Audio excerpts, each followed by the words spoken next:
Goita Itsaso gara, Ozaetan bizi gara. Nik Arbulokoa naiz, udalerri honetako herri batekoa, eta Nagore Agurengoa.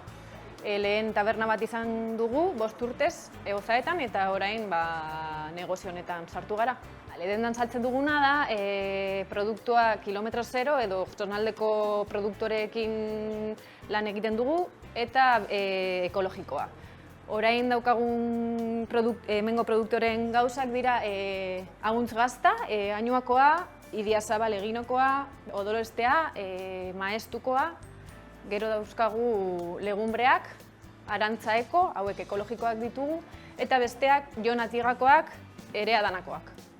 Gero daukagu beste guztia ekologikoa da eta lan egiten dugu Nafarroako kooperatiba batekin. Gure ideia da, hemengo produktoreak barazki eta frutuak izaten dutenean, beraiekin lan egitea.